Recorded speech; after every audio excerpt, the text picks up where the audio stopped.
Kojo to anya tuene kojo. Nous sinanya comme la tora, comme la nafui. Nyata pototo, yajana nyaba tukola. Yo yo yo yo yo yo yo yo yo yo yo. Entre maganoigno, comment se pas. Merci chers auditeurs de la radio VGK La Voix du Grand Cloto, émettant depuis Atakpame Kwandi au cœur de la ville de Kpalimé. Et merci une fois encore d'être à l'écoute. Actuellement, nous sommes dans l'émission Éclairage aujourd'hui. L'émission va vous recevoir Éric Dupuis. Il est conseiller spécial du président national de l'ANC, l'Alliance nationale pour le changement, porte-parole également du parti, chargé de communication. C'est pas fini. Il est également président de la commission des affaires électorales. Avec notre illustre invité de ce jour, nous allons parcourir tout ce qui a trait à la conférence de presse organisée par le parti ce jeudi 1er juin. Qu'est-ce qu'on doit retenir? Nous allons également toucher les élections régionales et législatives, surtout l'enjeu pour les élections régionales. Comment l'ANC s'organise-t-elle pour affronter, n'est-ce pas, cette échéance? Nous allons aussi avoir la lecture de notre illustre invité que l'ANC a aujourd'hui autour de la situation sociopolitique de notre pays. Éric Dupuis, bonjour. Bonjour monsieur, bonjour madame, bonjour monsieur, les auditeurs du Grand Cloto. Voilà, aujourd'hui nous allons débattre autour de ces quelques questions que j'ai déjà fait savoir à l'auditoire. D'abord, ce jeudi 1er juin 2023, vous avez organisé une conférence de presse. Quels sont les motifs? Les motifs de cette conférence de presse, c'est pour dénoncer ce qui se passe à la CENI actuellement, notamment dans l'enrôlement des concitoyens sur le fichier électoral. S'inscrire sur le fichier électoral est un droit. Tout citoyen qui remplit les conditions a le droit de demander à être inscrit sur la liste électorale. Ce droit est consacré par l'article 44 du Code électoral qui dit précisément que l'inscription sur la liste électorale est un droit pour tout citoyen togolais remplissant les conditions requises par la loi. Puis l'article 45, toujours du Code électoral, précise que nul ne peut refuser l'inscription sur une liste électorale à un citoyen togolais répondant aux conditions fixées par la présente loi. Mais nous avons constaté que lors du recensement dans la zone 1, notamment dans la région maritime, il y avait des centaines, voire des milliers de personnes qui n'ont pas pu être recensées. Et le jour de la fermeture des CRV, il y avait des queues monstres pratiquement dans tous les CRV. Nous avions fait une conférence de presse à l'époque pour demander la reprise de ces recensements, mais la CENI n'a pas voulu nous écouter. Bien que la CENI elle-même ait reconnu qu'il y a eu d'innombrables dysfonctionnements, ce que le Conseil des ministres a regretté également. Puis tout dernièrement, lors d'une rencontre avec l'ambassadeur d'Allemagne et une délégation du ministère des Affaires étrangères allemande au Togo, nous avons appris par nos camarades de l'opposition extra-parlementaire qu'ils avaient rencontré le président de la CENI qui leur avait dit qu'ils avaient arrêté le recensement dans la région maritime puisque les normes sont atteintes et que enrôler davantage de personnes fausserait les normes, ce qui n'est pas du tout exact, puisque la loi ne parle pas de normes, la loi dit que tout citoyen doit se faire recenser. Point final. Il n'y a pas de normes qui puissent permettre à la CENI de dire on arrête le recensement à tel endroit parce que les 40%, les 50% ou les 60% sont atteints. Non. Tant qu'il y a des Togolais qui souhaitent se faire recenser, ils ont le droit de se faire recenser et la CENI a l'obligation de les recenser. C'est ça le sens de la loi. Il ne faut pas que, pour des calculs politiciens, la CENI s'amuse à cela. Quel est le but recherché par la CENI? La CENI, dans sa démarche, cherche à minorer le nombre d'inscrits dans la région maritime pour pouvoir faire un réajustement avec les populations d'autres régions. Cela n'est pas normal. Nous savons que dans la région maritime, il y a plus de 3 600 000 habitants, ce qui représente plus de 45% de la population nationale. Et cette population de la région maritime, elle vient de toutes les régions du Togo. Des gens de toutes les ethnies, de toutes les composantes nationales résident dans cette région maritime. Et ces gens-là ont le droit de s'inscrire. Le chiffre que la CENI donne, qui est de l'ordre de 1 600 000 et quelques de personnes enregistrées actuellement dans la zone 1, ce chiffre comporte des concitoyens venant d'autres régions qui, pour des raisons professionnelles ou autres, se sont inscrits dans la région maritime et dont les fichiers retourneront dans leur région pour voter. Or, ces gens-là figurent dans le chiffre actuel. Puis, il y a les doublons, il y a le recensement des mineurs et autres. Quand on va réduire, on va enlever tout ce monde, vous allez voir que les résultats affichés par la CENI aujourd'hui sera fortement minoré. C'est pour ça que nous disons, il est temps que la CENI respecte la Constitution, parce que la Constitution dit nul ne peut être favorisé ou désavantagé en raison de son origine familiale, ethnique ou régionale, de sa situation économique, sociale et de ses convictions politiques ou autres. C'est l'article 11 de la Constitution. La CENI ne peut pas favoriser une région ou défavoriser les populations d'une région. Toutes les régions du Togo ont les mêmes droits. Le fichier électoral, la quotité à enregistrer dans une région ou de l'autre n'est pas du ressort de la CENI. La CENI doit enregistrer tous les Togolais qui souhaitent voter, qui souhaitent avoir leur carte d'électeur. C'est ça le sens de l'article 44 du Code électoral. C'est la raison pour laquelle nous avons invité la presse pour tirer la sonnette d'alarme et appeler les populations à la vigilance, parce que si la CENI s'obstine dans ce sens, nous appellerons les populations à exiger leur inscription sur les listes électorales. Voilà, le recensement poursuit son cours, puisque dans la zone 2, ça vient de se terminer, le lundi est passé.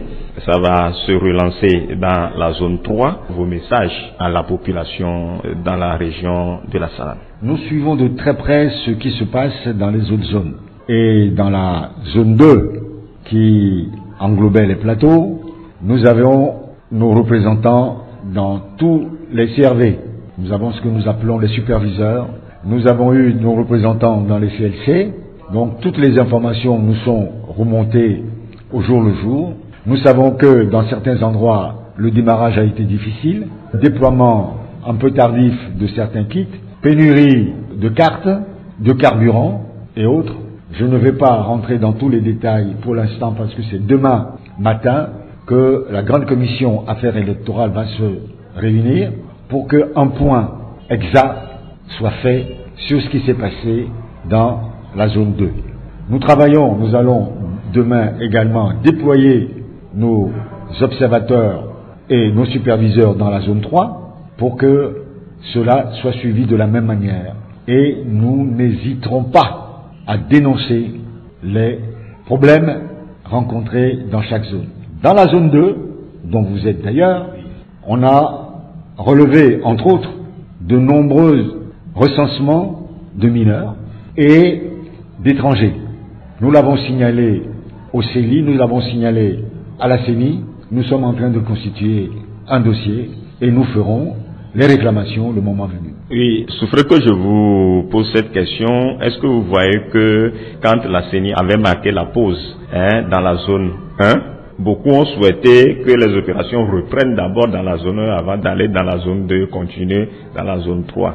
À votre avis, la CENI va revenir faire enrôler ceux qui sont laissés sur les carreaux? Je ne sais pas ce que la CENI va faire, mais en tant que cadre de l'ANC, porte-parole de l'ANC, je souhaite vivement et j'exige que la CENI reprenne les recensements partout où besoin en est, de manière à permettre à tous les Togolais en âge de voter, à tous les Togolais qui remplissent les conditions prévues par la loi, qu'ils puissent se faire enrôler comme le prévoit l'article 44 du Code électoral. Ça, c'est un principe. La CENI ne peut pas décider d'un quota pour une région ou une autre. C'est inadmissible, c'est une violation de la Constitution, une violation du Code électoral. Ce n'est pas acceptable. Oui. Monsieur Éric Dupuis, qu'est-ce qui explique aujourd'hui que la population est massivement sortie pour ces opérations d'enrôlement? C'est tout simplement parce que nous avons travaillé. Ça fait un moment déjà que je passe sur les ondes. On a sorti des communiqués, des appels aux populations à aller se faire inscrire massivement. Parce que vous savez, la première fraude, la base de la fraude électorale au Togo, c'est le fichier électoral. Un fichier électoral totalement gonflé par des mineurs, par des étrangers. C'est pour cela que nous avions demandé qu'il y ait un recensement biométrique dans notre pays cette fois-ci. Un vrai recensement. Et en demandant aux populations d'aller se faire inscrire massivement, cela met en échec la stratégie de fraude qui consistait à minorer d'un côté et à compenser de l'autre. Je ne sais pas si vous m'avez suivi. La stratégie du RPT Unir, c'est de minorer la région maritime, un peu la région des plateaux, et après, ceux qui n'ont pas pu s'inscrire dans la région maritime et dans les plateaux vont permettre de faire inscrire des mineurs et des étrangers dans les autres régions. Et vous allez avoir un fichier totalement en déphasage avec la réalité des populations. En plus de ça, si vous prenez le découpage électoral tel qu'il est aujourd'hui, qui avantage automatiquement le RPT uni, vous devez savoir que aujourd'hui le découpage électoral à l'Assemblée nationale, les 91 députés, vous allez voir que un député RPT uni vaut 2 députés de l'opposition. Ça veut dire quoi? Ça veut dire que il faut 2 fois plus de voix pour avoir un député de l'opposition qu'un député du RPT uni. Et tout ça là, c'est toujours dans une stratégie de fraude, dans le but de se maintenir indéfiniment au pouvoir. Parce que ce régime sait que si demain il y a une transparence dans les élections, il sera balayé. Voilà la réalité. Donc, je fais la synthèse, en demandant aux populations d'aller se faire recenser massivement, c'est une façon de mettre en échec un pan de cette stratégie de la fraude au fichier électoral. Voilà. Entre vous, les partis politiques, que ce soit le parti au pouvoir et les partis politiques de l'opposition, comment vous y travaillez? Est-ce que tout ce que vous nous relevez ici aujourd'hui sont chaque fois versés au niveau du pouvoir? Parce que je me rappelle, vous avez parlé de ce recensement biométrique quand vous étiez en sensibilisation dans les plateaux. Aujourd'hui, le pouvoir reconnaît d'aller vers ce recensement. Et parlant des élections qui se pointent à l'horizon, comment l'ANC ou bien les partis politiques de l'opposition militent pour qu'on ait un bon fichier électoral? Moi, je peux parler seulement de ce que je sais, c'est-à-dire de l'ANC. Bon, l'ANC continue à travailler là-dessus. Vous avez bien fait de souligner que quand on était dans le plateau, on avait parlé du recensement biométrique. Merci, on a aujourd'hui un recensement biométrique, mais qui n'est pas satisfaisant. Pourquoi? Parce que ce que nous demandions, et nous continuons à demander, c'est que ce recensement biométrique serve à quelque chose. Vous avez une carte biométrique. Si cette carte biométrique ne permet pas un contrôle a posteriori, ça n'a plus aucune valeur. Je m'exprime. Quand vous avez une carte biométrique, ça veut dire que vous avez les caractéristiques biométriques qui vous appartiennent sur cette carte-là. Empreinte digitale, vos profils, vos yeux, ainsi de suite. Mais tant qu'on n'aura pas un appareil qui lise cette carte biométrique, ça ne sert à rien. Ce qui se passe dans d'autres pays comme le Ghana, le Niger, la Côte d'Ivoire ou autres, c'est que quand vous arrivez dans le bureau de vote, avant de voter, vous donnez votre carte d'électeur qui est mise dans une machine qui vérifie si vous êtes bien le porteur de la carte. C'est ce que nous appelons la biométrie intégrale, qui est un contrôle de cette biométrie.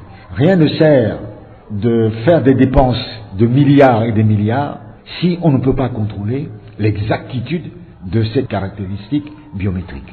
Aujourd'hui, on n'a pas les moyens. Vous avez une carte biométrique, vous le donnez à un individu qui regarde pour savoir si c'est vous ou pas.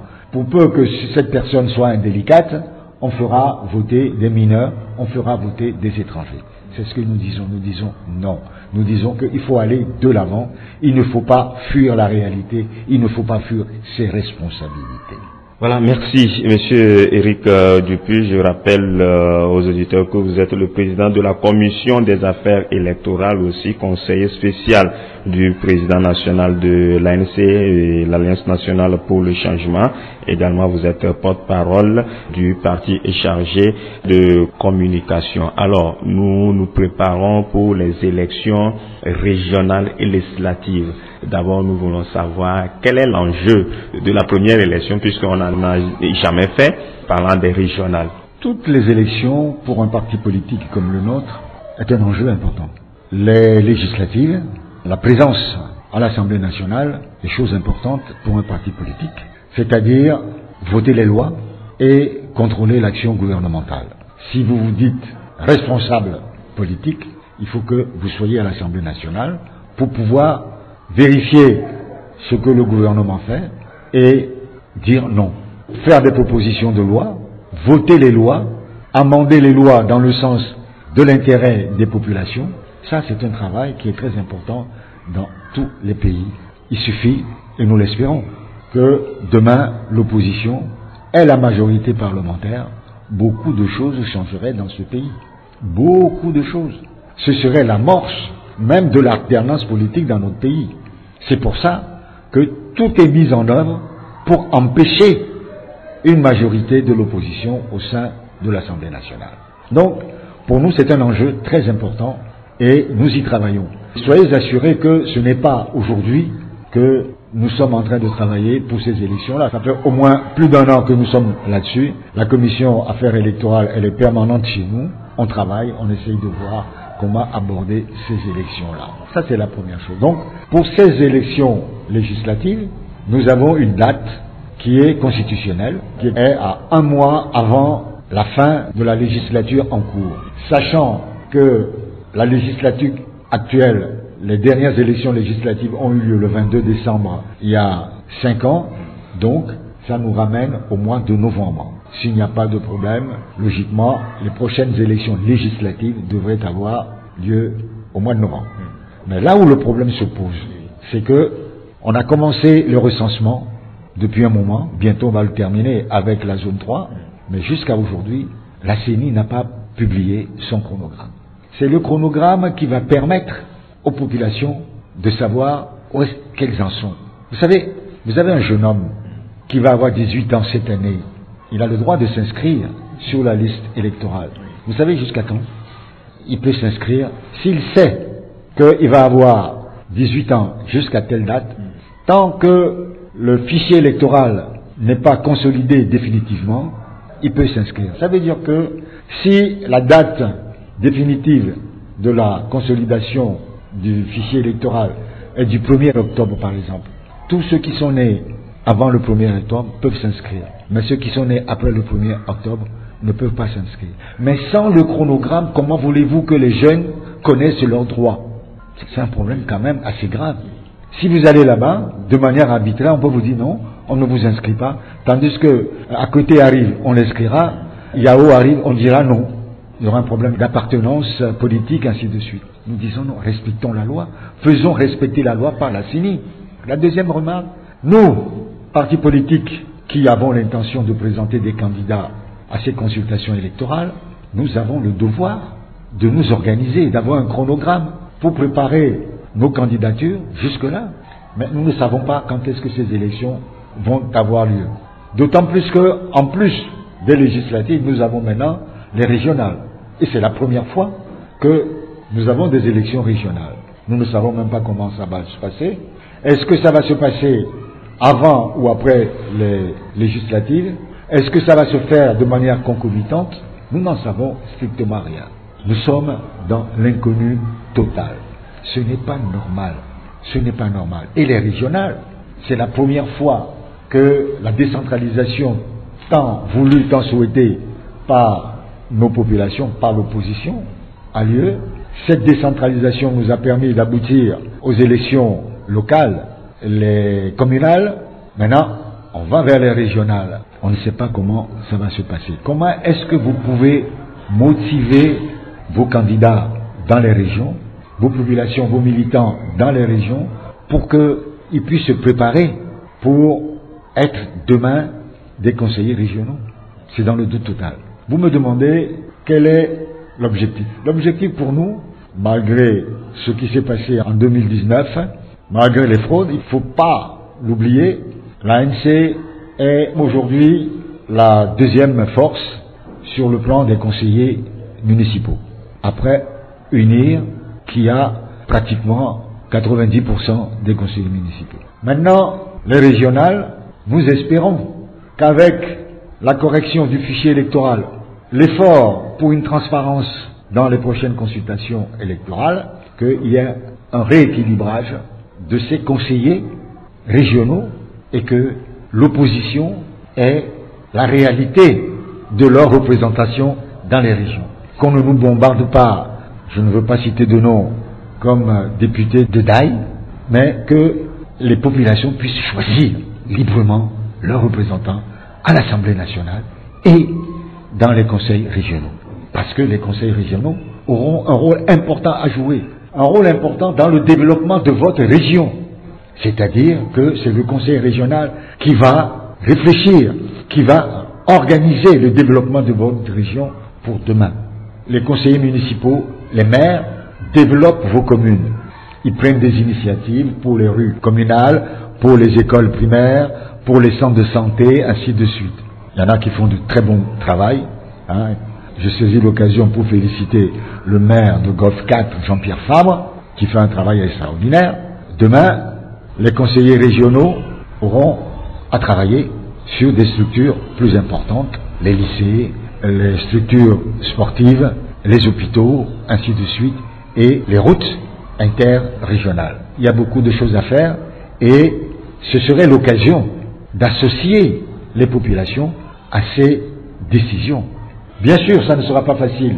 Le ministère de l'administration territoriale, comme il le fait actuellement avec les communes, mettra les bâtons dans les roues aux conseils régionaux, mais petit à petit, on pourra construire ce pays autrement.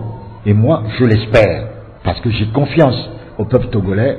Ceux qui sont là depuis plus de 60 ans ne resteront pas là ad vitam aeternam. Si nous nous levons, comme on l'a fait lors du recensement dans la région maritime, et qu'on va se recenser massivement, et que le moment venu, on aille voter massivement, ça ne peut que réduire les marges de fraude. Ainsi, nous pourrons changer la donne.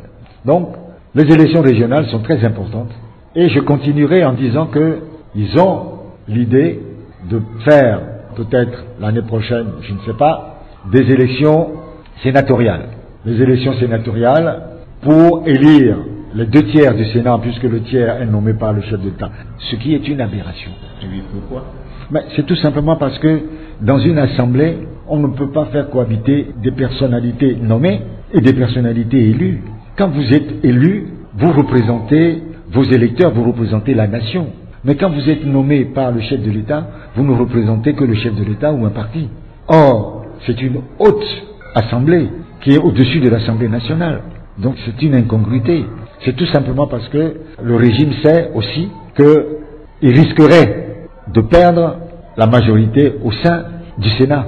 Voilà, c'est tout. Ça n'existe pas.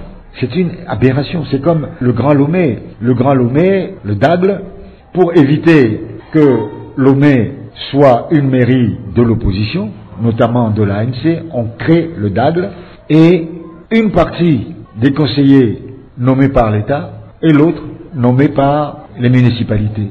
Ça n'a pas de sens. Un élu n'a pas le même poids qu'un fonctionnaire, c'est pas vrai. Et ça, c'est une façon de mépriser les populations, de mépriser même le sens de l'élection. C'est un mépris pour la démocratie, c'est un mépris pour le processus électoral. Quand vous êtes élu à l'Assemblée nationale, vous représentez la nation entière. Vous ne représentez pas votre parti, vous ne représentez pas un individu. C'est pour ça que je dis que c'est une incongruité. Ça, c'est la première chose. La deuxième chose, les 2/3 de cette haute assemblée sera élu par ce qu'on appelle les grands électeurs. Les grands électeurs, ce n'est pas vous, ce n'est pas la population, ce sont les conseillers municipaux et les conseillers régionaux. Si on n'est pas présent, nombreux, dans les conseils régionaux, on peut considérer que on a perdu tout ce qu'on peut avoir dans le Sénat, on a perdu toute possibilité d'avoir de sénateurs, puisque déjà le RPT Unir a la majorité absolue des conseillers municipaux. Je ne sais pas si ma démonstration a été claire. Oui, tout à l'heure, vous avez aussi jeté les fleurs, félicité le maire Golf 4, Jean-Pierre Fabre, président de l'ANC. Entre-temps, c'est les accusations. Est-ce que le climat est favorable, comme vous avez dit, entre le district autonome du Grand Lomé, Dagle, et les autres communes du Golfe? Est-ce que Golf 4 aujourd'hui a la même libre pour travailler? Non, non. Ce que je vous disais tout à l'heure, c'est que le ministère de l'administration territoriale qui pilote tout ça met les bâtons dans les roues aux communes et qu'il fera la même chose avec les régions. En réalité, est-ce qu'il existe même le DAGLE jusqu'à aujourd'hui? Il y a un secrétaire général au DAGLE qui se comporte comme le président du DAGLE, qui signe au nom du DAGLE. Or, c'est un secrétaire général nommé par le ministère de l'administration territoriale. C'est du n'importe quoi. Quel est le statut réel de ce monsieur qui est secrétaire général du DAGLE? Je ne vois pas. Et le conseil qui doit entourer, qui doit provenir des communes, n'existe même pas encore. C'est une nébuleuse qui a une structure donnée avec quelques personnes et puis c'est tout. Donc ça veut dire que, à l'image de ce qui se passait avant avec les présidents de, comment vous appelez ça déjà, la délégation spéciale, c'est à peu près la même chose. C'est-à-dire que bon, il y a une délégation spéciale qui est là, qui se fait appeler DAGLE et qui continue à travailler. Et qui fait fi de tout ce que les autres élus peuvent faire sur le terrain. Voilà, nous allons évoluer dans notre entretien. C'est maintenant touché du doigt la lecture que l'ANC a aujourd'hui sur la situation sociopolitique de notre pays. Quand nous savons que pas plus longtemps, nous avons fêté les 63 ans de notre indépendance. D'abord, la date prête confusion. Est-ce 27 avril 1958 ou bien 27 avril 1960? Oui, c'est une précision importante. Vous vous rappelez certainement que dans sa déclaration à la nation, le président national Jean-Pierre Fabre a parlé de 65 ans.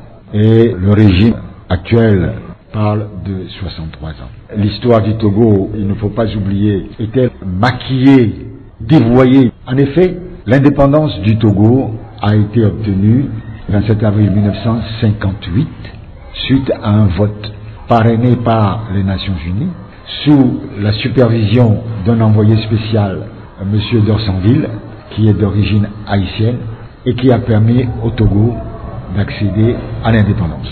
Mais la situation du pays, il n'y avait pas d'hôtel, il n'y avait pas de route, ainsi de suite.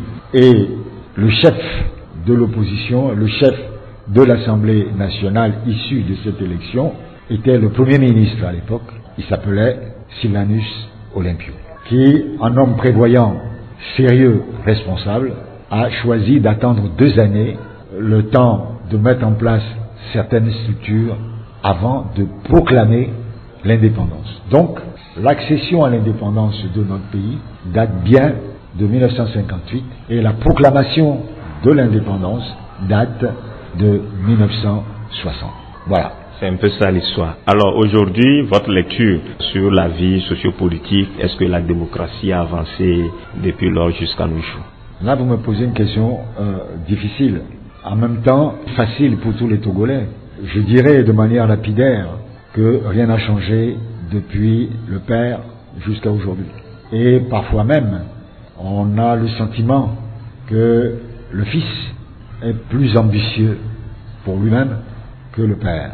Et pourtant, il a dit que c'est une minorité qui accapare, puisqu'il sait qu'il y a certaines choses qui ne marchent pas, il veut quand même toucher du doigt ce qui ne marche pas. Vous voyez, le père n'aurait certainement pas dit qu'il y a une minorité qui accapare. S'il disait ça, il aurait montré du doigt certaines personnes, enfermer violemment, bastonner, embastiller certaines personnes. C'était sa manière de faire. Le fils déclare qu'il y a une minorité qui accapare les richesses de ce pays et puis ne fait rien. Or, cette minorité l'entoure. Il connaît cette minorité. Il connaît la composante de cette minorité. Et il connaît le poids de la ponction financière que cette minorité exerce sur le peuple togolais depuis des décennies. Qu'est-ce qui a été fait jusqu'à présent? On a dans ce pays des fonctionnaires, des gens qui deviennent riches, milliardaires, et personne ne dit rien. Et pourtant, on peut très aisément connaître l'origine des fonds de certaines personnes.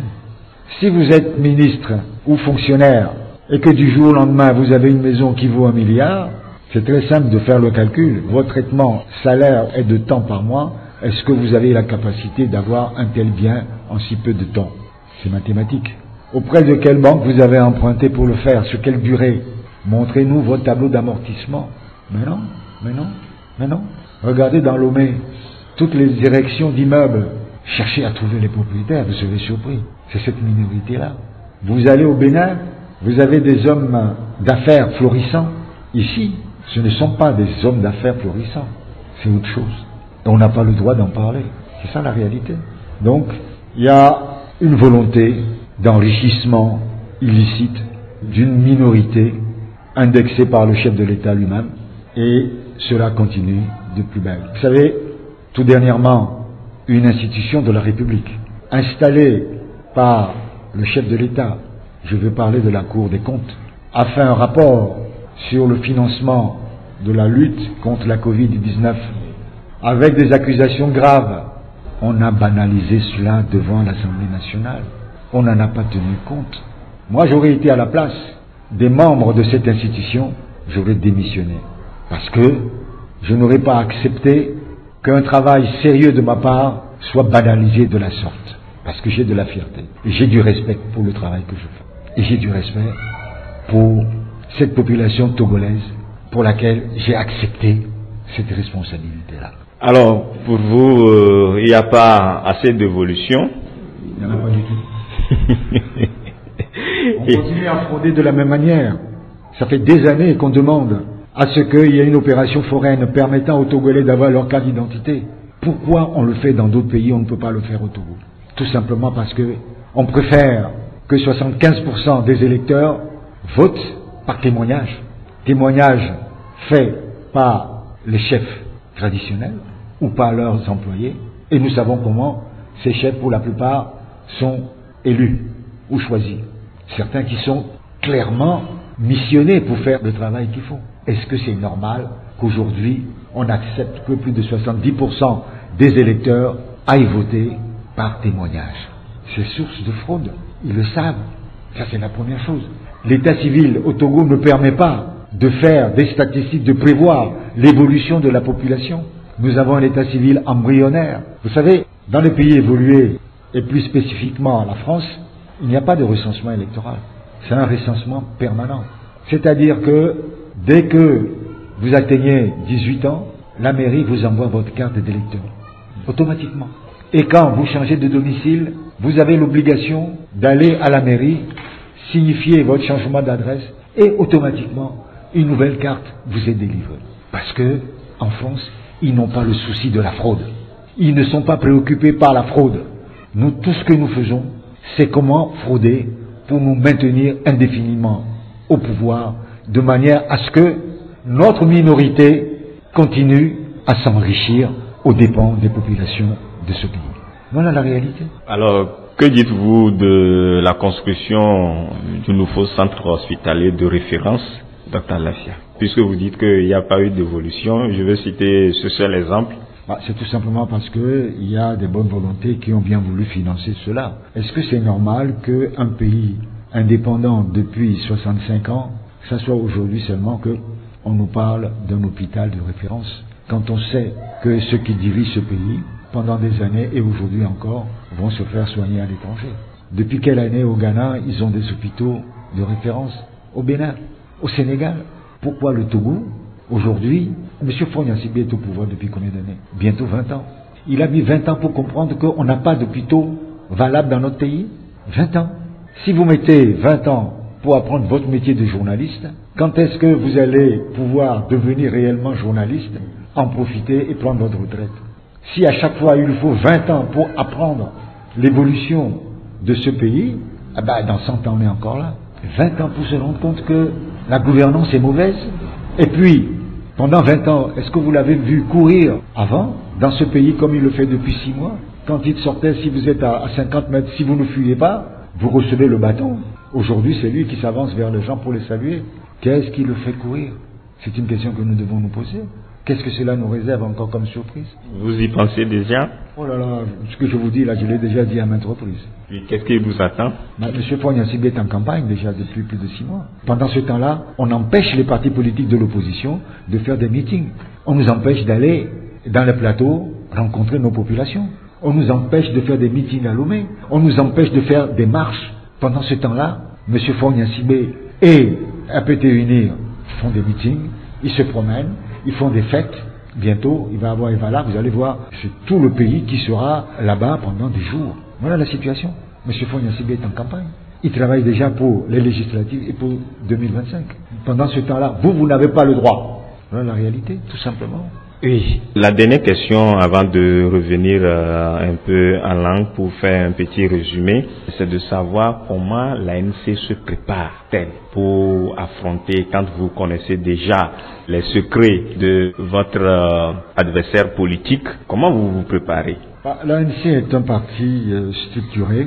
Nous avons 130 fédérations au Togo et à l'étranger. Et ces fédérations ont des structures dans les cantons, c'est ce qu'on appelle les sections cantonales, ce sont des sections, et ces sections ont dans les villages des sous-sections. Donc il y a un maillage très bien ficelé pour l'ANC. Donc nous travaillons avec ces structures sur toute l'étendue du territoire et nous nous préparons à aborder ces échéances électorales de manière sereine. Il y a l'information, vous savez, tous les 15 jours, le bureau national se tient ici, sans interruption. Une fois tous les 15 jours, il y a le comité politique qui se réunit.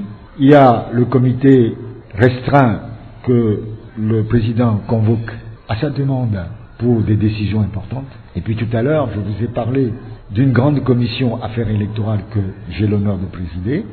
Cette commission affaires électorales chapeaute plusieurs sous-commissions, dont les opérations électorales, collecte des résultats. Il y a plusieurs sous-commissions liées aux affaires électorales qui travaillent ensemble. Et nous avons dans les communes nos représentants qui sont soit les présidents fédéraux, soit les superviseurs qui servent de relais avec nous. Régulièrement, le secrétariat général envoie des délégations sur le terrain. Ils sont allés plusieurs fois dans les plateaux d'ailleurs, pour rencontrer nos structures, savoir comment elles fonctionnent. Et au bureau national, il y a les représentants de ces fédérations, ce qu'on appelle les coordonnateurs, qui assistent aux réunions, qui ramènent les informations au parti et qui reviennent avec des informations du parti vers nos fédérations. Donc nous sommes en permanence en activité et nous préparons très sérieusement ces élections. Maintenant, pour approfondir la question telle que posée, nous avons le souci de la transparence de ces élections. Et nous faisons en sorte que, là, je saisis l'occasion pour remercier nos fédérations qui ont fait un travail extraordinaire lors de ces recensements. Qu'est-ce que je veux dire? Vous savez qu'en tant que parti extra-parlementaire, nous ne sommes présents que dans 19 CELI sur 56. Donc nous ne sommes pas dans 37 CELI. Or, les CELI dans lesquels nous sommes, nous avons des représentants dans les CLC. Ces représentants sont pris en charge par la CENI. Et dans les 37 autres, nous n'avons pas de représentants, nous n'avons que des observateurs que nous-mêmes nous envoyons. Et c'est là qu'il faut féliciter nos militants qui se sont organisés bénévolement pour travailler au nom du parti dans les CLC et en tant qu'observateurs dans les CELI. Ça a été organisé par les fédérations, parfois avec l'appui financier de certains sympathisants. Ça, il faut les féliciter. Ça, c'est un travail de militant. C'est un travail de quelqu'un qui est déterminé, qui est mobilisé pour le changement. Donc, c'est une très très bonne nouvelle. On a remarqué ça dans la zone 1, on a remarqué ça dans la zone 2, et je tiens à dire un grand merci à nos structures locales, et on compte sur elles pour que, après cette phase de recensement, quand on va aborder la phase la plus difficile, la plus dure, celle des bureaux de vote, que ces personnes soient présentes autour de nous pour qu'on soit présent dans tous les bureaux de vote au niveau national. Et j'espère que d'ici là, l'ANC aura la possibilité de financer suffisamment toutes nos structures pour que ceux qui vont passer la journée là-bas puissent avoir à boire et à manger pour la journée.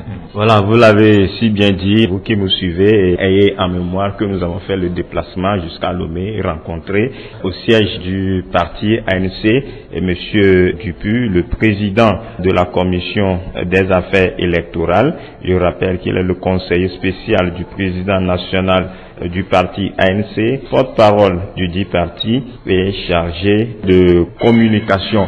Alors, monsieur Éric Dupuy, je vais m'en vouloir si je vous pose pas cette question. Tout à l'heure en venant, j'ai lu un article sur l'Actual où on écrit l'ANC est en train de remobiliser sa base à partir de la mobilisation des fonds. Je ne sais pas si c'est ce que vous nous dites tout à l'heure en faisant allusion à cet appel de lancement de fonds. Non, mais la mobilisation de la base n'est pas seulement au niveau de l'appel des fonds.